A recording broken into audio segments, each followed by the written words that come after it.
Оңтүстік Корея бүгінде футурологтың орындалған арман сияқты. Тыныс тарылтатын технологиялар, стратосфераға ұмтылған зәулім ғимараттар және бүкіл планетаны жаулап алған поп мәдениет. Сырт көзге мұндағы өмір мінсіз көрінеді, бірақ сол жылтыр неон қасбеттің артында тыныш ұлттық апат орын алды. Өткен жылы елдің ең ірі маркетплейсі қорқынышты деректі тіркеді. Балаларға арналған арбалардан гөрі иттерге арналған арбалар көбірек сатылған. Бұл киберпанк антиутопияның сюжеті емес, бұл құрғақ статистика.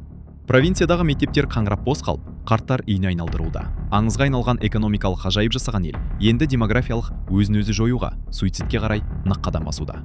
Гүлденген ұлт неге жойылу жолын таңдады және неге бүгінгі Сеул бүкіл әлем үшін қатаң ескерту? Жауап туристер көз салайтын жерде емес, сандар кілі қатал.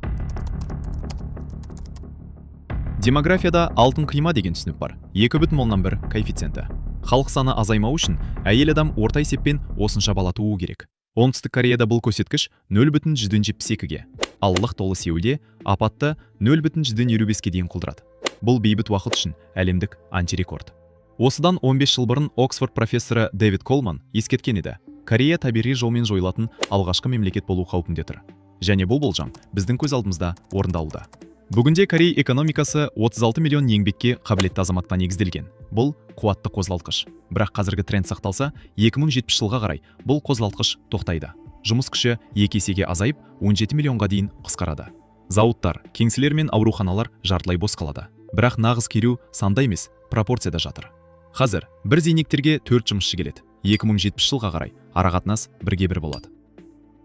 Әрбір жұмыс істейтін Корей жалғыз өзі бір зейнеткерді сүйреуге мәжбүр болады. Ел халқы 51 миллионнан 30 миллионға дейін қысқарып, мемлекет бюджет үшін көтерілуі мүмкін емес, алып қарттар үйіне айналады. Мұндай соққыны зейнетақы жүйесі де, медициналық жүйеде көтере алмайды. Корея өзінің таңғаларлық жетістігі үшін бәлкім ең қымбат құнды төлеп жатқан шығар. 1953 жылы соғыстан кейін бірден Оңтүстік Корея иіндастында жатты. Жан басына шаққандағы жүйе небәрі $67 құрады. Бұл Африканың ең кедей елдерінен де аз еді. Ресурстар мен өнеркәсіп солтүстікке қалып қойғандықтан, оңтүстікке бір ғана актив болды – адамдар. Сөйтіп корейлер мүмкін еместі жасады. Еуропа 2 ғасыр жүріп өткен жолды олар 40 жылда жүгіріп өтті. Мұны Хан өзеніндегі ғажайып деп атады. Бірақ бұл серпілістің отыны палли тез-тез мәдениеті болды. Ел 16 сағаттық жұмыс күні қалыпты жағдай, ал демалыс әлсіздік белгісі саналатын еңбекқорлар армиясына айналды. Үкіметтің жұмыс аптасын 52 сағатпен шектеу әрекеттеріне қарамастан, мәдениет заңнан күштірек болып тұр. Корейлер батыс тұрғындарына қарағанда жылына 200-ден 300 сағатқа дейін артық жұмыс істейді. Ал жұмыстан кейін оларда хвесик, бастықпен бірге түн ортасына дейін мәжбүрлі корпоративтік ішімдік ішу күтіп тұр. Бұл өмір сүру жарысында ұйықтайтын қонақ үйге айналады, ал отбасына уақыт физикалық тұрғыдан жетпейді. Егер сіз тозақ кеңседен басталады деп ойласаңыз, қателесесіз. Кореяда ол балабақшадан басталады. Корей баласының өмірі жалғыз мақсатқа, яғни Скай, Сеул, Корей, Йонсе университеттерінің біріне түсуге бағытталған шексіз марафон. Бұл аспан лигасына кіре алмадың ба? Онда сен екінші сұрыпты, жолы болмаған жансың, карьераң бітті. Сондықтан мектептен кейін балалар бірден хагвондарға, түн ортасына дейін сабақ жаттайтын жекеменшік академияларға барады. Бұл ессіздіктің шарықтау шегі, суының емтихан күні. Бұл күні ел тынысын ішіне тартады. Тіпті ұшақтарға көтерілуге және қонуға тыйым салынады. Турбина ашуы оқушылардың тыңғалын тапсырмасына кедергі келтірмес үшін. Ал емтиханға кешіккендерді полиция жарқұлақтарын қосып жеткізеді. Бұл жетістіктің бағасы тым қымбат. Баланы 18 жасқа дейін тәрбиелеу шамамен $300,000 тұрады. Бірақ салыстырмалы сандар одан да қорқынышты. Бейжің зерттеушілерінің есебі бойынша ақш немесе Германияда баланы өсіру үшін 3-4 жылдық табысты жұмсау керек болса, Оңтүстік Кореяда бұл көрсеткіш 7,79 жылды құрайды. Бұл абсолютті әлемдік рекорд. Жастар осы бағаға қарап, өздерінің азапты балалық шағын еске алады да, орынды сұрақ қояды. Жаңа адамды дәл сол азапқа салудың не қажеті бар? Сөйтіп олар баласыз өмірді таңдайды. Тозақты жұмыс пен оқуға тұрғын үй тығырығы қосылады. Халқының жартысы шоғырланған Сеулде пәтердің орташа бағасы $1 миллион асып түсті. Отқа май құйғандай, Кореяның бірегей жалға алу жүйесі Чонсе де бар.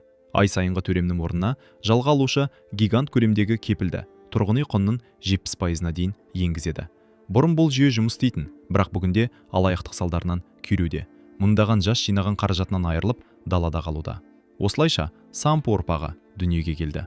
Олар 3 нәрседен: кездесуден, некеден және балалардан бас тартқандар. Көп ұзамай бұл термин НПО-ға өзгерді. Бәрінен, соның ішінде арман мен үміттен бас тартқан ұрпақ. Ата-анасымен 40 жасқа дейін бірге тұратын жастар өз еліне жаңа атау берді: Тозақ Чосон. Бұл адам жүйе алдында ешкім болмаған феодалдық әулетке жасалған ащы сілтеме.